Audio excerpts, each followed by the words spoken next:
Alex Altman joins us now. He's a Washington correspondent for Time. He interviewed Trump and co-wrote this piece. It's nice to see you. Thank you. Thanks for having me. They're really pushing back hard. They're saying they can't even do this. What Time is saying that they say they want done can't be done anyway. And some of our reporters are like, you need to check into this further. But it happened, right? Yes, it happened. Yes, it happened. You're not surprised to see this kind of pushback for what's obviously a tricky issue. The RNC obviously has a joint fundraising agreement with Mr. Trump. Reince Priebus has worked very carefully with him to forge a partnership over a number of months and is in regular contact with Mr. Trump, about all facets of the campaign. What we reported is that last week, Priebus had a frank conversation in which he told Trump that at the moment, the party's internal polling suggested his campaign is on the wrong trajectory, that he needed to turn it around, and he suggested that if that was not done, there would be all menu of options on the table for how the RNC spends its cash and its party, redirects its party machinery going forward into the fall. So Priebus tells him turn it around. What's your reporting on how Trump responded?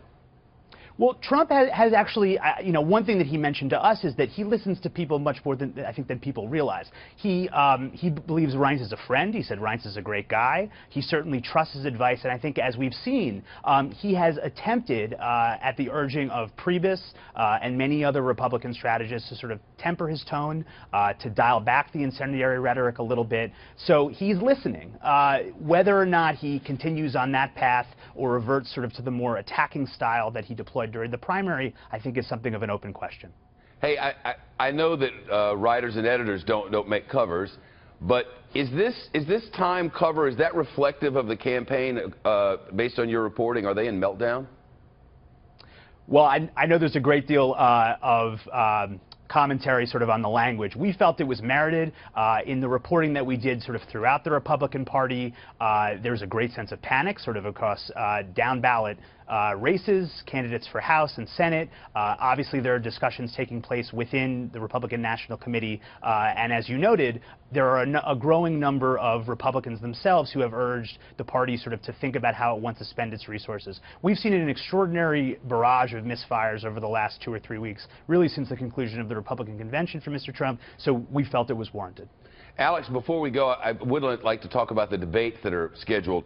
Donald Trump spoke to you for this article as well, and I have a quote that we can pull from his reporting there in Time. It says, regarding the presidential debates, Trump is quoted as saying, "I'll have to see who the moderators are. I would say that certain moderators would be unacceptable. Absolutely, by the way, I will absolutely do 3 debates. I did very well in the debates on the primaries. I look forward to the debates."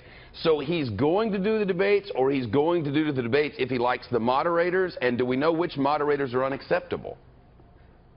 It's a good question, as we know that he's carried on some feuds with some national broadcasters. Our Megyn Kelly over there. There's been a little bit of that bloody stuff there.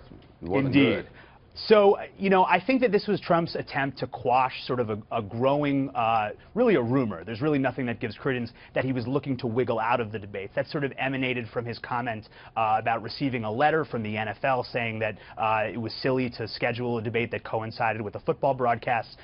What Trump told us, we have to take on face value. He said, "I will absolutely do the 3 debates. I'm looking forward to them," but he reserves the opportunity to renegotiate the format, the terms. Obviously, the moderator is one we pressed him on because he's carried on. Yeah, because he's carried on some of those feuds. He was able to successfully push back on network broadcasts during some of the debates during the primary, so he feels he has a leg to stand on there, but we'll have to see where it goes. We know that the commission has said that the terms are set, barring sort of small incidentals. And the small incidental talk happens every cycle. We've been covering it forever. Right. But I don't remember any candidate ever saying, yeah, that's not for me. I'm not going to do that, not this year. That would be unprecedented, would it not?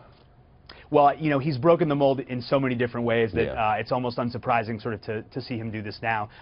He had success sort of trying to push back during the primaries, and certainly he feels that this, gives him a little bit of leverage. Obviously, he's a great draw, and that he knows that everyone is hoping to see him and Hillary Clinton this fall. That's for sure. Alex Altman's the reporter, the correspondent on the story for Time.